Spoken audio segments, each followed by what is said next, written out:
एक बार अयोध्या के राज सिंहासन पर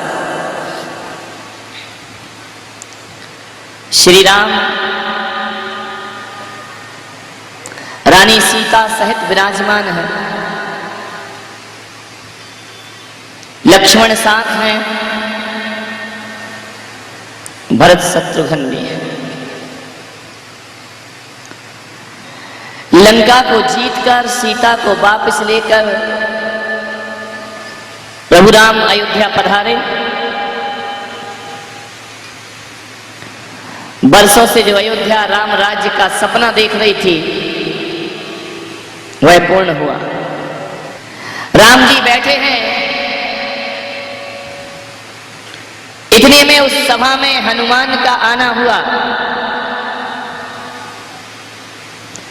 और जैसे ही हनुमान आए और उन्होंने श्री राम के चरणों में अपना शीश रख दिया और जैसे ही शीश रखा तो हनुमान के शीश पर राम ने अपना आशीष रख दिया। ध्यान रखना,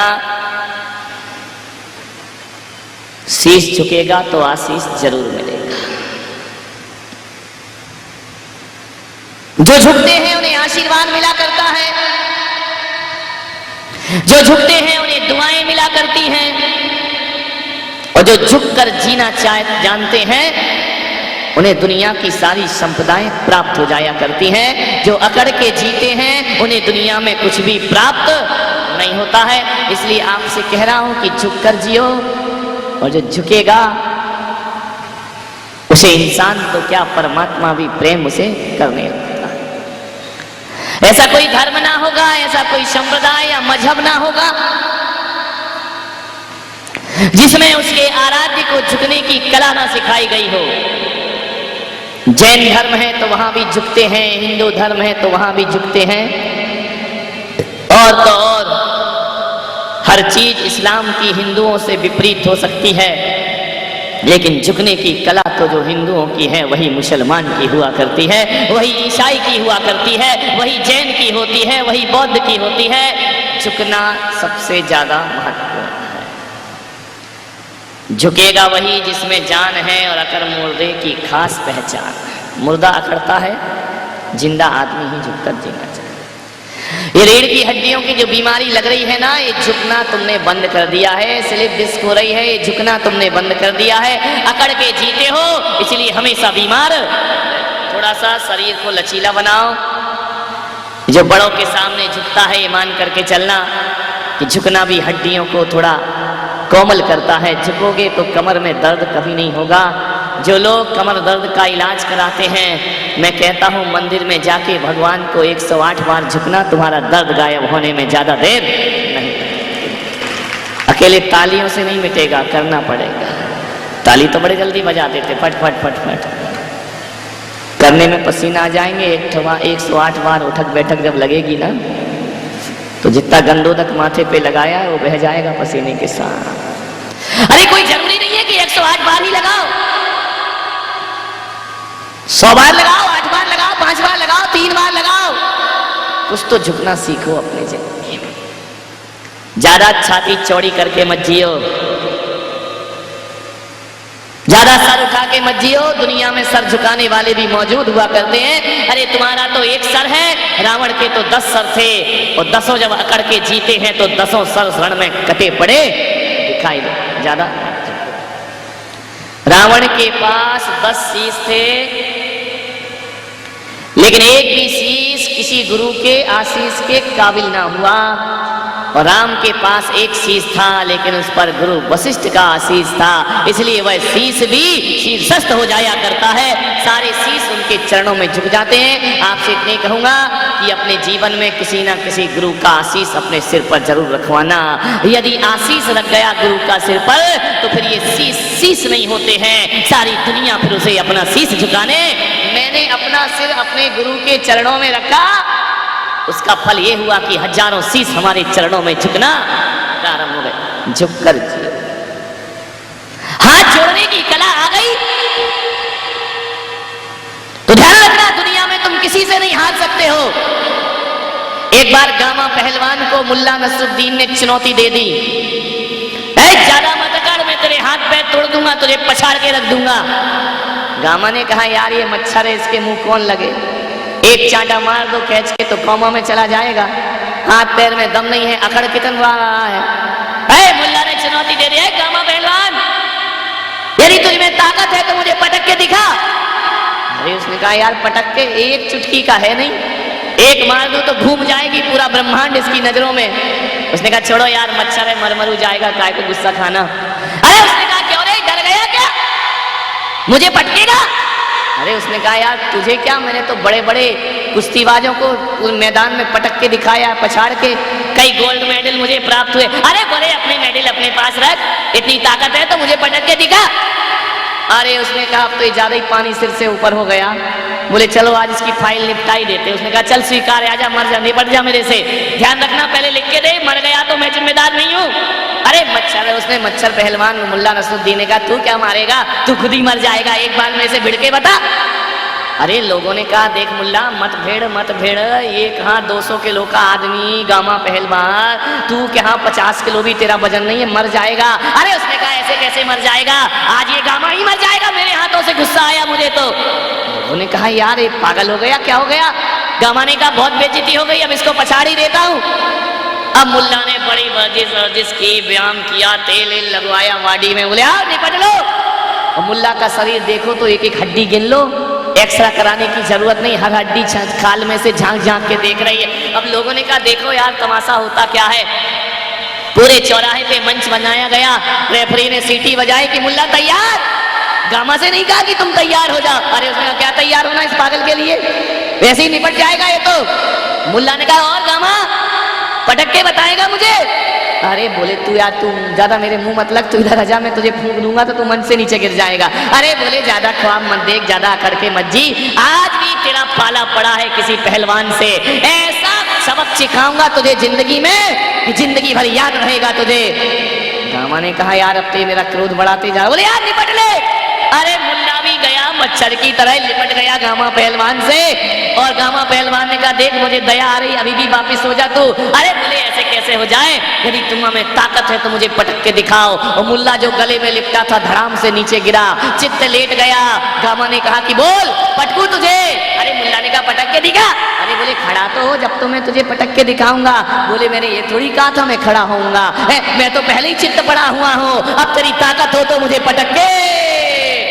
तू तो पटकेगा तब जब मैं खड़ा होऊंगा, ना मुझे खड़ा होना है और ना तू पटक पाएगा, तेरे जैसे 100 पहलवान भी आ जाएं और मुझे पटक के बता दे। गामा ने कहा यार इसने तो बड़ी बेइज्जती कर दी, अभी खड़ा ही नहीं हो रहा तो मैं पटकूं किसको। तो मुल्ला पहले से ही समर्पित हो गया। अब बताइए जो पहले से ही हार मान ले, अब दुनिया में उससे कौन जीत सकता है और कौन उसे पछाड़। आपसे यही निवेदन है, घर में परिवार में बातचीत हो जाए, पहले से ही हार मान लो, लफड़ा खत्म, टेंशन खत्म। एक पंडित आया मेरे पास, पंडित ने कहा कि मुझे आपसे शास्त्रार्थ करना है। उनका मेरे से शास्त्रार्थ? बोले हाँ। बोले बड़ा प्रवचन देते हो, मुझे आपसे आगम की बातें करना है, शास्त्रों की बातें करना है, वेद पुराण के शास्त्रार्थ करूंगा मैं तुमसे। मैंने कहा बैठो पंडित जी, जरूर करेंगे हम। एक बात बताओ, तुम्हें क्या करना क्यों चाहते हो? अरे बोले मैंने तुमसे ज्यादा पढ़ा है, बड़े बड़े शास्त्र, बड़ी बड़ी गाथाएं, बड़े बड़े श्लोक मुझे याद हैं। तुमको याद है? यदि याद है तो दिखाओ, मुझसे जीत के बताना। अच्छे अच्छे लोग मुझसे शास्त्रार्थ में नहीं जीत सके। मैंने कहा चलो तू जीत गया तो क्या होगा, यही तो कहेगा ना कि महाराज मेरे से हार गए। बोले हाँ और क्या कहूंगा। और मैंने कहा और क्या मिलेगा? बोले और कुछ नहीं, लोग कहेंगे मैं बहुत बड़ा ज्ञानी हूँ। अरे मैंने कहा लोग कहें या ना कहें, पंडित शास्त्रार्थ करने में घंटा 2 घंटा लगेगा। अरे मैं करने से पहले ही हार मानता हूँ और मैं कहता हूँ तू जीत गया और मैं अब घंटा भर माथा फोड़ी कौन करे भाई, तू यही तो चाहता है, तू जीत गया, जा तू जीत गया और तुझे इनाम दे देता हूँ। ध्यान रखिए, किसी से जीतने जाओगे तो हार जाओगे। ध्यान रखो, ज्ञानियों को जीत के नहीं जीता जाता है, ज्ञानियों को तो हार के जीता जाता है। जो हार जाता है दुनिया में वो ही जीत जाता है। ध्यान रखो, मैं कभी मुंह नहीं लगता पंडितों के, नहीं तुम्हें जो लगे वो करो, तुम्हारी गाथाएं, तुम्हारा पूजा पाठ, तुम्हें जो लगे वो करिए। एक सज्जन मेरे पास आए, एक पुस्तक मेरे पास रखी हुई थी, मैं उस किताब मेरी टेबल में रखी थी। उस व्यक्ति ने कल मुझसे पूछा कि बताइए महाराज, इस राइटर के बारे में आपके क्या विचार हैं। मैंने थोड़ी देर उसको देखा, उसने फिर पूछा कि बताओ इसके बारे में आपके क्या विचार हैं। मैंने कहा इसको भी गोली मार और मुझे भी एक तरफ रख, ये बता कि तेरे बारे में तेरे क्या विचार हैं। दुनिया के विचार जानते रहते हो, आदमी अपने आप के विचार नहीं जानता है। मैंने कहा आप अपने आप के बारे में विचार रखिए, किसी राइटर के बारे में, किसी साधु के बारे में विचार रखने से फायदा क्या है। ये देखो मैं कितना ईमानदार धर्मात्मा हूं। अरे बोले इस आदमी ने जैन धर्म को विकृत कर दिया है, जैन धर्म का स्वरूप बिगाड़ करके पेश किया है। मैंने कहा इस आदमी ने जो भी किया हो, बिगाड़ा हो, पूरी दुनिया को हिला दिया है। मैंने कहा तुम जैन धर्म का सारा सही स्वरूप रख के दुनिया को हिला सकते हो। बोले नहीं हिला सकता हूं। तो मैंने कहा वक्त बर्बाद मेरा और अपना क्यों कर रहा है, ये बताओ कि तुमने धर्म के लिए क्या किया है। उसने धर्म के लिए ये किया, उसने धर्म को बदनाम किया। अरे किए होंगे हजारों ने धर्म को बदनाम, तुमने धर्म का कौन सा नाम रोशन किया है। आपसे निवेदन है, धर्म को बदनाम करने वाले हजारों लोग हो सकते हैं। अरे मैं कहता हूं हजारों लोग भी धर्म को बदनाम करें, लेकिन एक महावीर खड़े हो जाएं तो धर्म का नाम रोशन कर दिया करते हैं। ध्यान रखिए, महावीर किसी विरोधी से लड़े नहीं, उन्होंने तो अपना धर्म सारी दुनिया के समक्ष प्रस्तुत किया। चार पोथी पुराण गाथाएं क्या रट लेते हो, बड़े अकड़ के चलते हो कि हमसे बड़ा ज्ञानी दुनिया में कोई दूसरा नहीं होगा। ऐसे लोगों के मैं मुंह नहीं लगता हूं, पहले ही हार मान लेता हूं, तू जीता और मैं हारा। कोई क्या दिक्कत है भाई, हार मानने में कोई दिक्कत नहीं है। एक बात याद रखना, दुश्मन को जीतने का मन करता है, दुश्मन को जीतने में मजा आता है, और प्रेमी से हारने में मजा आता है। ध्यान रखिए, जिससे हम प्रेम करते हैं उसे जीतना नहीं चाहते हैं, उससे हारते हैं तो हमें बहुत ज्यादा मजा आता है। यूं तो हम किसी के सामने झुकते नहीं हैं, लेकिन जब अपना पोता अपने को घोड़ा बनाता है तो जिंदगी में बहुत मजा आया करता है। जब वह बैठता है और कहता है कि चल रे घोड़े टम्मक तू, और जब वो बेटा कहता है, पोता कहता है कि लकड़ी की काठी और काठी पे घोड़ा और घोड़े की दुम पे जो मारा। इतना सुन नहीं पाते हो, और दादाजी घोड़ा बन के दौड़ना शुरू कर देते। ध्यान रखना, झुको, झुककर जियोगे बहुत कुछ। अरे छोटों की तो बात छोड़ो, मैं तो कहता हूं कि बड़ा आदमी भी झुक करके जिए तो उसे छोटों का सम्मान अपने आप प्राप्त हो जाता है। हनुमान झुके, और जैसे ही शीश रखा कि राम ने उनके शीश पर अपना आशीष रख दिया, हनुमान बहुत खुश हुए।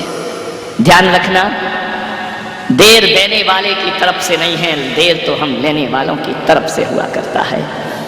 लोग कहते हैं कि भगवान हमें कुछ नहीं देता है, और मैं कहता हूं कि हमें भगवान से कुछ लेना आता नहीं। कौन नहीं देता, दुनिया में हर व्यक्ति देता है। अरे दुनिया में देने वालों की कमी नहीं है, कमी तो लेने वालों की हुआ करती है। यदि लेना तरीके से आता है तो देने के लिए तो हर कोई दुनिया में तैयार खड़ा हुआ है। ध्यान रखिए, सब कुछ मिले, सकल पदार्थ या जग माही, कर्महीन नर पावत नाही। आपसे निवेदन है, बड़ों के सामने कभी बड़े बनने की कोशिश मत करो। बड़ों के सामने बड़े बनने की कोशिश करोगे तो कभी बड़े नहीं बन पाओगे। और मैं तो कहता हूं कि बड़ों के सामने छोटा बनने की कोशिश करो तो बड़ों का आशीर्वाद मिलेगा, और छोटों का प्यार तुम्हें अपने आप प्राप्त हो जाएगा। छोटे बनने की कोशिश करो, जितने छोटे बनोगे जीवन में उतना ऊपर छोटे बन।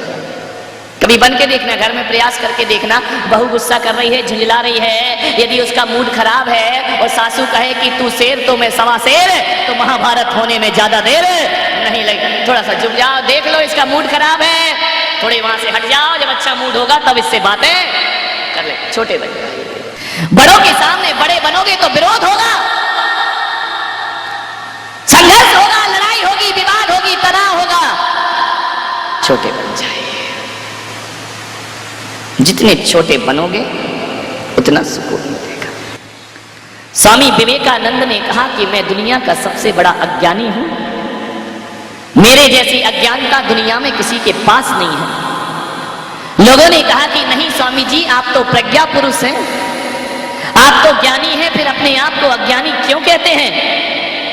मालूम है, स्वामी विवेकानंद ने कहा कि जो ज्ञानी होता है वही अपने को अज्ञानी कहता है, और जो अज्ञानी होता है वो अपने को ज्ञानी होने का ढिंढोरा पीटते रहता है। जो छोटा होता है, जो बड़ा होता है, वही अपने को छोटा कहता है। छोटे बनने की कला सीखो। इसलिए ध्यान रखना, घर में माल और दौलत छोटे वाले को मिलते हैं, बड़े वाले को बहुत कम मिला करते हैं। जो छोटा होता है, कभी बच्चों को देखना, दो बच्चे लड़ रहे हैं, एक बच्चा कह रहा मुझे ये चॉकलेट चाहिए, बड़ा बच्चा कह रहा नहीं चाहिए, दोनों लड़ रहे हैं, आपस में मारपीट हो गई। मम्मी जाएगी, क्या बोलेगी? छोटे को बोलेगी कि बड़े को बोलेगी? बड़े को बोलेगी दे दे उसे। नहीं मम्मी, मैं नहीं दूंगा, मेरी टॉफी है। अरे बेटा, तू बड़ा है ना, वो छोटा है, उसे दे दे। मम्मी ये मुझे मारता है। अरे मारने दे, तू बड़ा है ना, तू समझदार है ना, और ये छोटा है, इसे। छोटे को कौन प्यार नहीं करता मेरे भाई? अरे बड़े आदमी से हर किसी को नफरत हो जाए, लेकिन जहां तक मैं कहता हूं कि छोटा बच्चा दुश्मन का हो तो भी हमारे अंदर उसके प्रति दुश्मनी नहीं आती है। हम सोचते हैं अबोध रूप है, भगवान का रूप है। छोटे बच्चों से कोई कभी नफरत नहीं करता है। बड़ों से तो कह देते हैं हिंदू है या मुसलमान है, लेकिन छोटा हंसता बच्चा मिल जाए तो कोई जात नहीं पूछते हैं, हर कोई उसे गोद में उठाने को तैयार है हो जाए। छोटों को बहुत प्यार मिलता है दुनिया में। छोटे बनकर के जियो। छोटों को काहे की चिंता है? छोटे महाराज बैठे, काहे का टेंशन इनको? भले चेहरा टेंशन में दिखा रहे हो तुमको, नहीं तो टेंशन काहे को इनका? अगले बार मुझे कहाँ जाना इन्हें कोई मतलब नहीं, जाए तो वो महाराज जाने, कहाँ रुकना वो महाराज जाने, चौमासा कहाँ करना वो महाराज जाने। आप सोचिए समाज को कैसे टैकल करना, बड़े महाराज जाने, छोटे को क्या लेना देना है? बड़ा पंडाल है तो बड़े महाराज जाने, और छोटा पंडाल है तो छोटे महाराज जाने। अपने को तो जहां वो है वहां रहना है, हर हाल में मस्त है। ध्यान, सारी हेडिंग मेरे सिर पे है, इनका कोई टेंशन नहीं है। ध्यान रखना, जो कुछ करना है वो जाने। बड़े बनना बहुत बुरी चीज है, ज्यादा बड़े बनने की कोशिश मत करो। बड़ा बनोगे तो बहुत दिक्कत होती है। कभी तुमने बड़ा खाया? नहीं खाया। अब देखो दुनिया में होता इतना छोटा है, कहलाता क्या है? बड़ा। दही बड़े को देखना, दही बड़े से बड़ा तरबूज होता है, दही बड़े से बड़ा कद्दू होता है, दही बड़े से बड़ी लौकी होती है, अरे पूरी बड़ी होती है, पराठा बड़ा होता है, रोटी बड़ी होती है। लेकिन आज तक किसी ने रोटी को बड़ा नहीं कहा, आज तक किसी ने पराठे को बड़ा नहीं कहा। और जो इतना सा होता है वो क्या कहलाता है? बड़ा कहलाता। मैंने सोचा यार इतने से को बड़ा कह रहे हैं, लौकी इतनी बड़ी, कद्दू इतना बड़ा, इतने से को बड़ा कहा जाता है। मैंने एक दिन पूछा क्यों रे तू बड़ा कैसे हो गया? बस बोले महाराज हो गया बड़ा। मैंने कहा इतना तो छोटा है, जरा अपनी आईने में जाके शकल देख, देखने में कितना छोटा है, बड़ा कहलाता है। अब चौके में आते बोले एक जग पानी लेकर के आओ। अब 2 लोटा पानी तो उसमें आता नहीं है, नाम रख दिया जग। अब जग में तो पूरी संसार की नदियां आ जाएंगी। कितना पानी पिया? बोले 1 जग पानी पिया। वाह रे, तुम्हारी समझ में नहीं आता, तुम लोग बोलते क्या हो और होता क्या? इतना सा का है उसको बड़ा कहते। मैंने कहा क्यों रे बड़े, तुझे बड़ा क्यों कहा जाता है, तू छोटा क्यों नहीं कहलाता है? बोले महाराज ये बड़ा बनने के लिए मैंने देखा, कद्दू बड़ा बना तो उसे किसी ने बड़ा नहीं कहा, तरबूज बड़ा बना तो उसे किसी ने बड़ा नहीं कहा, और मैं जितना छोटा हुआ दुनिया ने मुझे उतना बड़ा कहना प्रारंभ कर दिया। इसलिए आपसे कहता हूं जितने छोटे बनोगे उतने बड़े। मैंने कहा यार तू छोटा कैसे बना? अरे बोले महाराज ऐसे ही दुनिया मुझे बड़ा नहीं कहती है, मेरे साथ बड़ी दुर्दशा की गई। मैंने कहा क्या किया गया? बोले वो दाल थी ना, उसको रात भर पानी में फुलाया गया। अच्छा बोले बड़ी सिकड़ी सिकड़ी थी, पानी में डाला गया, बड़ी फूल गई अहंकार में, इतनी मोटी हो गई। अब जैसे ही मोटी हुई, अब जो ज्यादा अकड़ेगा तो उसकी तो पिटाई होगी होगी। जब मैं दाल था तो जब मैं फूल गई, फूलने के बाद मुझे पत्थर पे पीसा गया, मैं पिस गई, सारी फूलान निकल गई, मेरी सारी फूलन फूलन देवी बन के समाप्त हो गई, मुझे पीसा गया। और मैंने कहा फिर क्या हुआ? बोले पीसने के बाद फिर क्या? एक महिला ने उठाया, गोल गोल बनाया, एक गीला कपड़ा लिया, उसमें मुझे रखा, फिर मेरे पेट में उंगली डाल के छेद किया गया। कौन बोला महाराज तुमको कहां से मालूम? मैं भले नहीं बनाता हूं लेकिन मालूम सब है मुझे सब मालूम तुम्हारे घर में क्या होता है। ध्यान रखिए, शादी भले ना की हो लेकिन तुम्हारी बर्बादी तो मैंने जरूर देखी है कि शादी के बाद जीवन कैसा हो जाए। उसको गोल गोल किया, गोल गोल करने के बाद गीला कपड़ा हटाया, फिर खोलते एक कड़ाहे के तेल में उसे डाला जाता है, डालने के बाद फिर उल्टा जाता है, पलटा जाता है, गुलाबी कलर का हो जाता। कौन बोला महाराज तुमको खाना बनाना बहुत अच्छा आता है? ध्यान रखना, मुझे सब कुछ आता है लेकिन बनाऊंगा नहीं, ध्यान रखना, तुमसे ही बनवाऊंगा। फिर उसे ऊपर नीचे किया गया। बोले महाराज खोलते तेल में मुझे नचाया जाता है, और नचने के बाद भी अभी मेरी कोई दशा नहीं सुधरी है। फिर निकाला जाता है एक झारे से, निकालने के बाद फिर मुझे दही के एक कुंड में डाल दिया जाता है। तब मुझे लोग दही बड़ा कह करके बुलाते हैं। उस दिन मुझे समझ में आया कि तू इसलिए बड़ा नहीं है कि कड़ाहे में उबाला गया, अरे बड़ा तू दही के चरणों में पड़ा, इसलिए तू कहला गया दही। ध्यान रखना, बड़ा बनना है तो चरणों में गिरो, अपने आप बड़े बन जाओगे। ध्यान रखना, बड़ा बन के कोई बड़ा नहीं होता, ये बड़ा दही के चरणों में पड़ा इसीलिए कहलाया दही बड़ा। ध्यान रखना, बड़ा बनना हर कोई चाहता है, बड़े बन के कभी बड़े ना बन पाओगे। छोटे बनो, दुनिया तुम्हें बड़ा कह करके पुकारने लगेगी। ध्यान रखिए, चरण छूने की कला सीखो। आजकल कोई अपने बुजुर्गों के पैर ही नहीं छूता है। रोज सुबह उठकर अपने बुजुर्गों के पैर छुआ करो, उनके चरणों को प्रणाम किया करो। प्रातः काल उठई रघुराई, माता पिता गुरु शीस नवाई। ध्यान रखना, माता पिता और गुरु के चरण छुआ। गुरुओं के चरण छूना आसान है, लेकिन माँ बाप के चरण छूना कठिन काम है। छोटे बनो, छोटे बनना ही बड़े बनने की एक कला है। और जितने छोटे बनोगे, जितने झुकोगे, उतनी कृपा मिलेगी। एक बात ध्यान रखना, अभागा वो नहीं है जिसके माँ बाप नहीं है, अभागा वो नहीं है जिस पर माँ बाप का साया नहीं है, और अभागा वो भी नहीं जिसके पास धन दौलत या माया नहीं है। अभागा तो वो है जिस पर गुरु की छत्र छाया नहीं है। ध्यान रखिए, ऐसा शीश बनाओ कि कोई गुरु अपना आशीष तुम्हारे सिर पर रख दे। सीता ने कहा मैं वनवास चलूंगी राम से। राम ने कहा कांटे पड़ेंगे, कंकड़ पड़ेंगे, तुम मेरे साथ वन में कैसे रहोगी? राजकुमारी हो, राजवधू हो, तुम इसी सुकुमार मेरे साथ कैसे चलोगी? मेरे देश की नारी क्या बोलती है कि श्री राम, मैं भारतीय नारी हूं, मैं आपको वचन देती हूं कि जंगल में जहां जहां कांटे पड़ेंगे वहां वहां सीता तुमसे आगे चलेगी, और जहां जहां फूल पड़ेंगे वहां सीता पीछे होगी, राम आगे आगे चलेंगे। ये समर्पण, ये झुककर जीने की कला है। ध्यान रखिए, कांटों में सीता आगे चलेगी, फेरे डलते ना, दुल्हन आगे फिर दूल्हा पीछे। ऐसा मत सोचो कि एक परंपरा है। उसका मतलब ये है कि जिसके साथ में जीवन की डोर बांध रही हूं, संकट के दिन में मैं आगे रहूंगी और सुख के दिनों में मेरा पति मेरे आगे आगे चलेगा। ये भारतीय दर्शन है, भारतीय मनीषियों ने ये चिंतन प्रस्तुत किया है।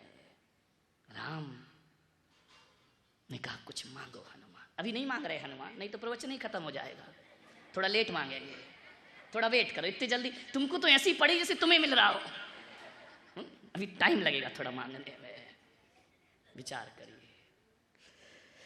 एक बात याद रखना, कभी कोई तुमको बोल दे कि कुछ मांग लो तो नादानो मांग मत बैठना, नहीं तुम तो तैयार ही बैठे हो कि कब इशारा और हमने फैलाया। मांगना मत, कभी जिंदगी में मत मांगना, मांगने से कम मिलता है और बिना मांगे लो तो ज्यादा प्राप्त हुआ करता है। हो सकता है आपने भक्ति की पुण्य लगा, आपके जीवन की पुण्याई बढ़ी, उसमें आपको 10 लाख रुपए मिलना है और आप जब मांगने गए तो लाख रुपए ले आए। आप बताइए 9 लाख का घाटा किसको लगा? मांगने वाले को, देने वाला तो खुश हो गया। ध्यान रखिए, कभी मत मांगना, और तुम मांगोगे भी क्या, हकीकत देखो तो तुम्हें मांगना भी नहीं है। क्या मांगोगे? वही हीरे मोती कंकड़ पत्थर, इसके अलावा क्या क्या मांगोगे? और तुम, आपके सामने परमात्मा प्रकट हो जाए कि मांग क्या चाहिए, बच्चे, दुकान, फैक्ट्री, पगलों की तरह ये क्या मांगना? ध्यान रखना, एक बात याद रखना, धन चाहिए तो धनवान से मांगो।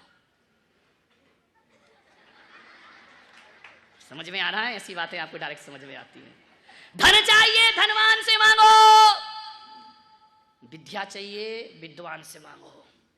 ध्यान रखना, बल चाहिए बलवान से मांगो, और भगवान चाहिए तो भगवान से मांगो। ध्यान रखिए, भगवान से केवल भगवान ही मांगना चाहिए, बाकी चीजें तो आदमी अर्जित कर लेता है। ईश्वर का भी मौका दे तो भगवान से कुछ मत मांग बैठना, बड़ा घाटा हो जाएगा मेरे भाई। क्या कहना, हे प्रभु राजी हैं हम उसी में जिसमें तेरी रजा है, यहाँ यूं भी वाह वाह है, यहाँ त्यों भी वाह वाह, जो तेरे देना है दे दे। राम ने कहा हनुमान दिलवा दूं कि और लंबा चलूं? कौन बोला महाराज लेना देना राम हनुमान को, हमको तो घर जाना है। ध्यान रखिए, राम ने कहा हनुमान मांगो।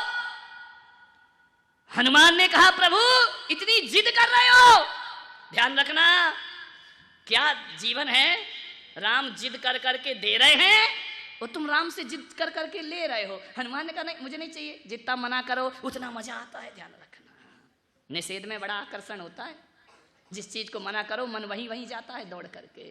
राम ने कहा कि हनुमान प्लीज मांग लो, इनको घर जाना है पूना वालों को। हनुमान ने कहा प्रभु जब इतनी जिद ही कर रहे हो तो जो तुम्हें देना हो वो। अरे राम ने कहा तुमने फिर मुझे चक्कर में डाल दिया। ध्यान रखना, यदि आप किसी से कहो कि तुम अपने मन से दे दो तो टेंशन में हम नहीं वो होता है, दें तो क्या दें।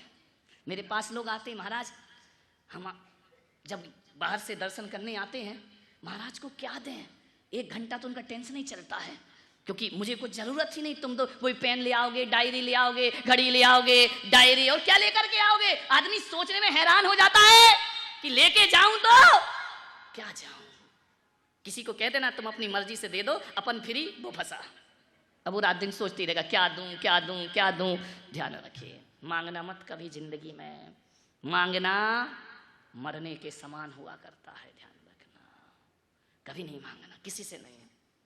पात्रता पैदा करना, मिल तो अपने आप जाएगा। ध्यान रखिए, हे प्रभु जो आपको देना है।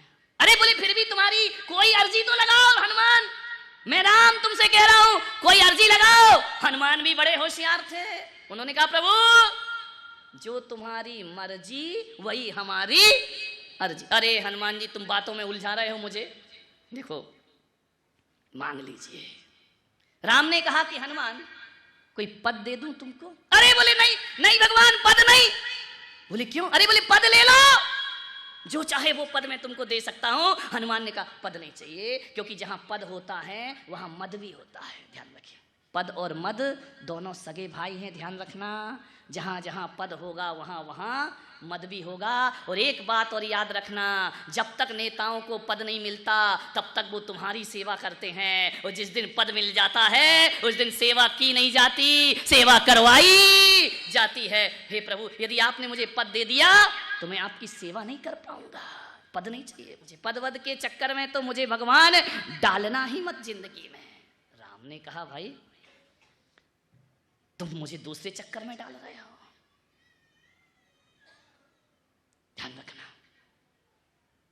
जो सेवा बिना पद के की जाती है ना, वो सेवा बड़ी पवित्र सेवा हुआ करती है, जिसके बाद कोई याचना नहीं होती है।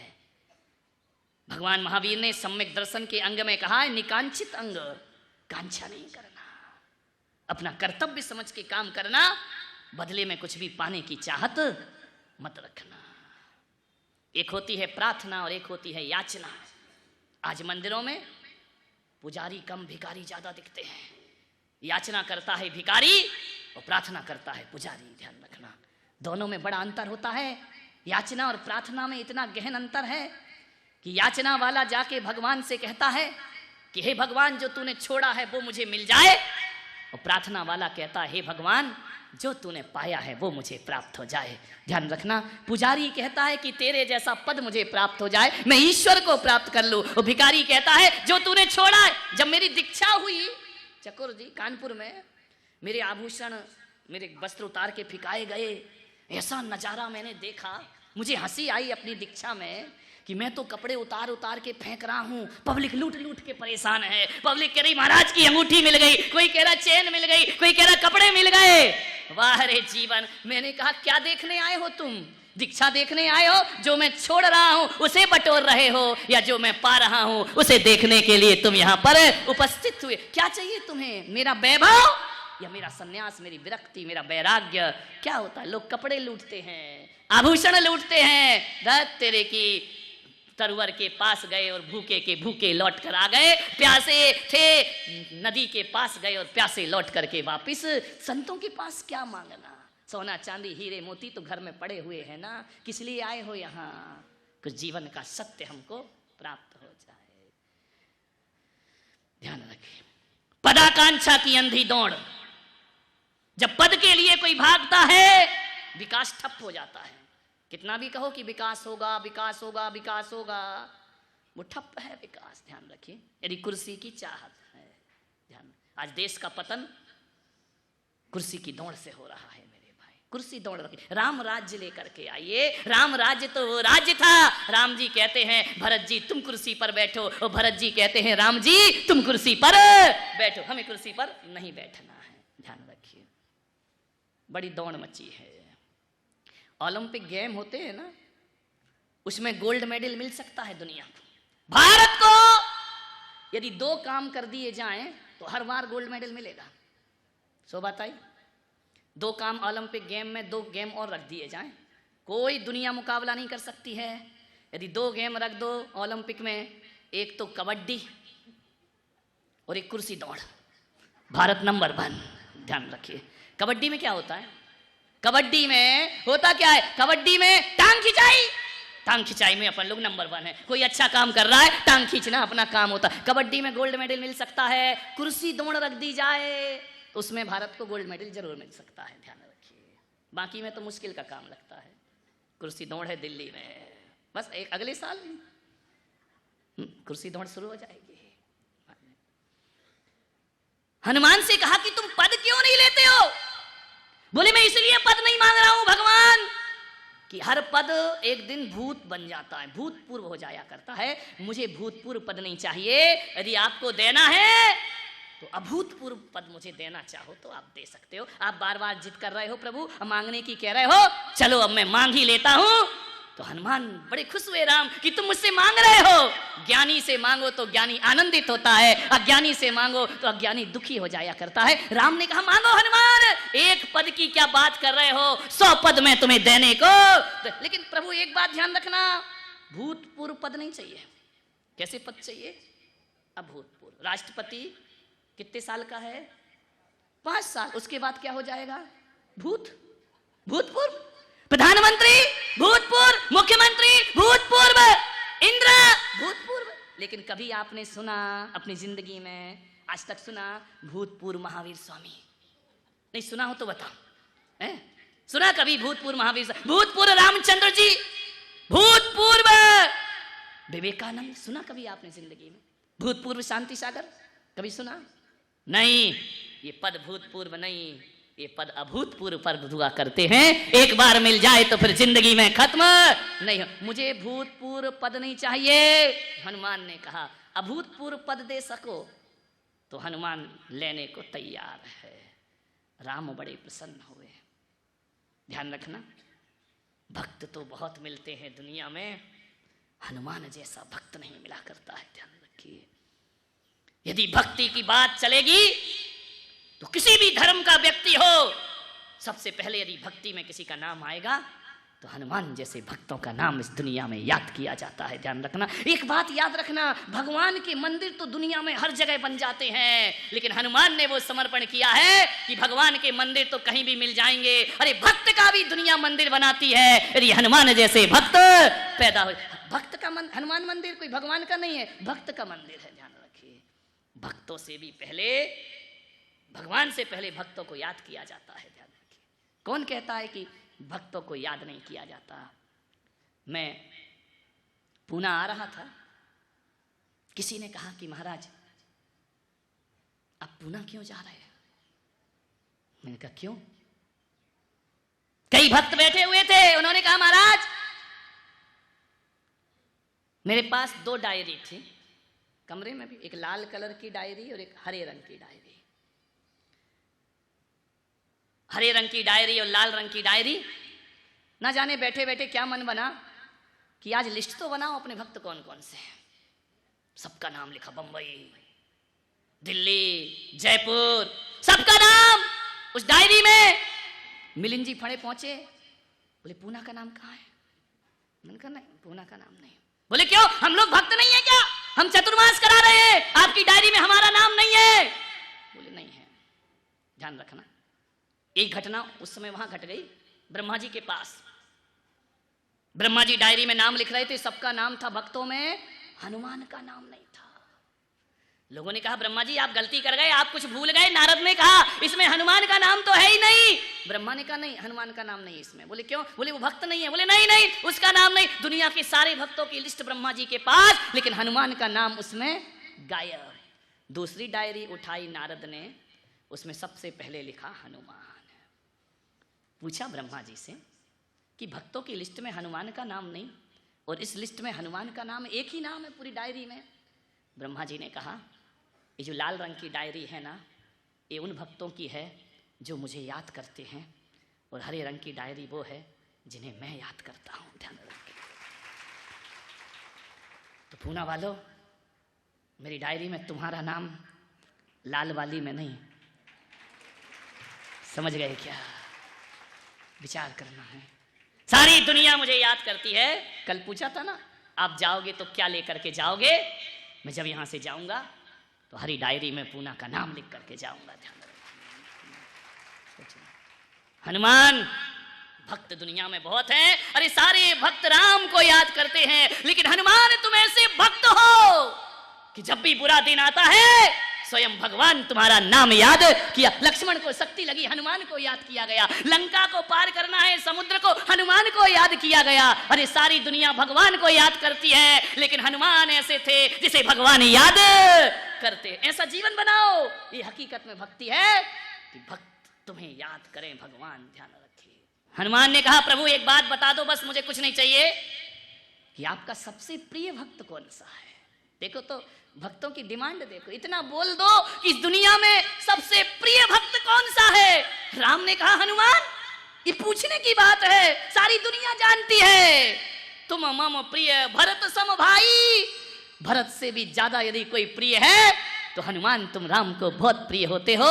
कपि तुमसे ऋण हम नाही।